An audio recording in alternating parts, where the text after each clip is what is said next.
Man of many mistakes. I made them so you don't have to. But you can if you want to. All right, back with another story. I wish my stories had that kind of sting that people are used to, with the salaciousness and with the negative, type of bad endings and stuff. But I just don't have those stories. And the ones I do have, they're not worth talking about. I like to talk about happy. I like to talk about love. I like to talk about joy. And I love to talk about being around genius.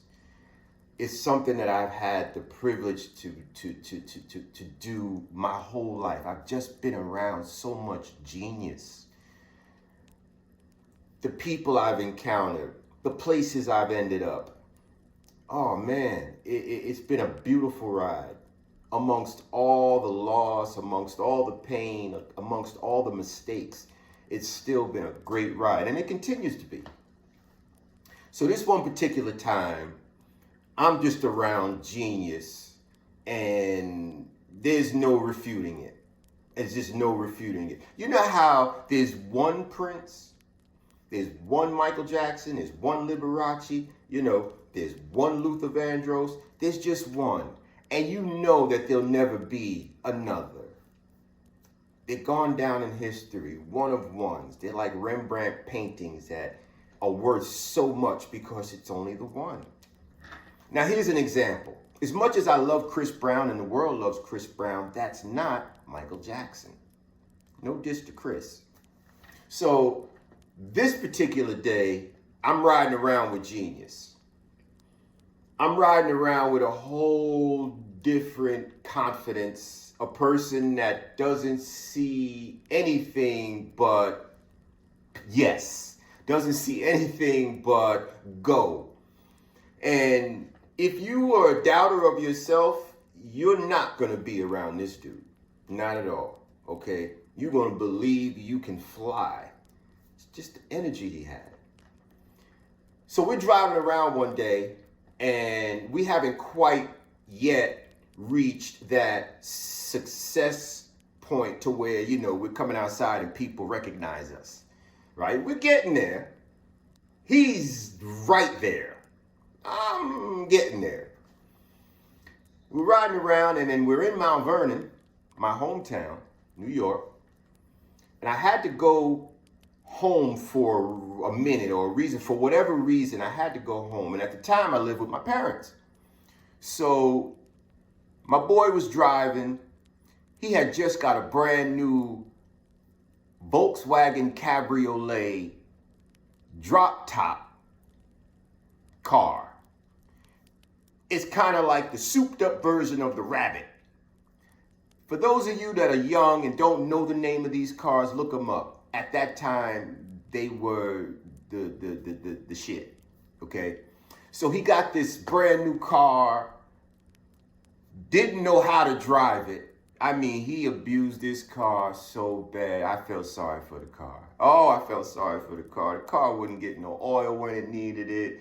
The car never went slow. The car always went fast. But the car always stayed clean on the outside. You always had it clean. Outside, you heard what I said, the outside, right? Anyway, so we're riding around, and we go and we make a stop at my mom and dad's house for whatever I had to do. We go upstairs. I lived on the 7th floor. We go upstairs and come through the door, and unbeknownst to me, there's a whole house full of people. Now, my mom and dad, they used to like to gamble. That was their thing. Blackjack. Loved to gamble. So they'd have these card parties. And at this time, there was a card party going on.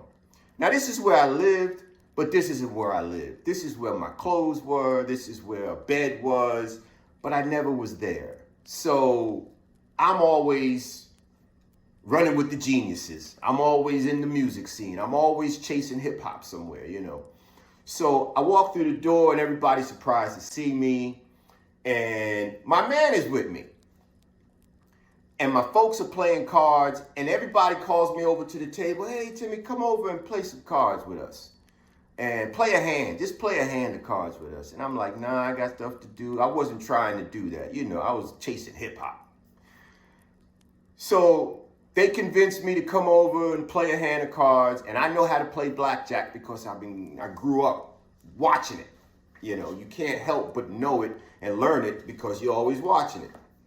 And so they deal the cards, and they asked my friend to partake in a hand. And he's like, I don't know how to play. And they're like, okay, don't worry. We'll show you. See, at the time, they knew we had a couple of dollars, right? They knew we had a couple of dollars. They knew we were out there doing something in that music industry. But they just didn't know what yet. This was when we bubbled. We were bubbling. So we go ahead, we play one hand of blackjack.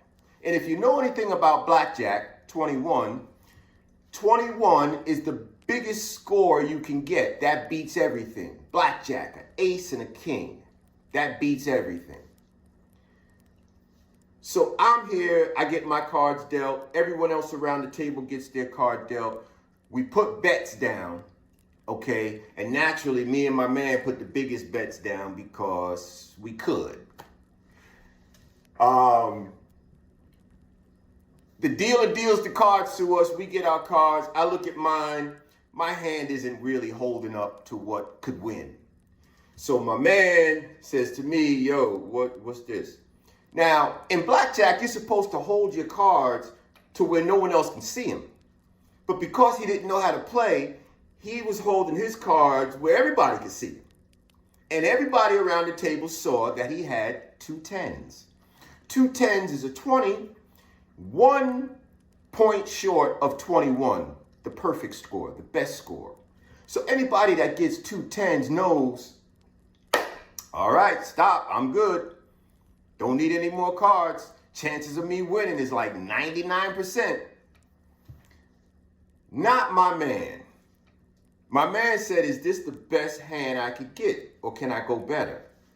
Well, everybody said, boy, don't do that. No, stop, you're good. But he wanted to know still, what's the best score I could get? So I ended up telling him, I said, well, you know, out of all those cards there, they're going to pull a card and they're going to give you a hit, and it has to be an ace. It can't be anything but an ace. That's it. And he said, an ace, okay. He said, all right, well, I need the ace. And everybody's like, no, don't waste your money. You're going to lose. He said, no, I need the ace. Dealer deals him the card, deals it up, face up, deals him an ace. The whole table couldn't believe it. Everybody was just like, oh my God, who is this boy? Who is this boy? And I'm looking at him like, I'm used to it because I done seen this type of behavior with him for my whole life. He's just a genius. So anyway, he gets to 21. He ends up winning everybody's money, okay? And he was so crazy with how he took the money because everybody was like, no, don't ask for an ace. Don't hit on that. And he was like, nah, I'm hitting. So he comes and he takes all the money off the table and he stuffs it in his pocket. The table is empty, no money, just cards on it. Stuffs it in his pocket. He pulls me and we leave the house. Everybody's like, no, don't go. Let me get our money back. Let's get our money back, please. And we leave the house. We go down the elevator. We get back into the brand new car that he didn't know how to drive yet. Off into the sunset. Yeah. Sean Combs, a.k.a. Puff Daddy, Sean John, Mr. Ciroc, P. Diddy. I probably forgot a few. But yeah, as a moment in time, free Sean.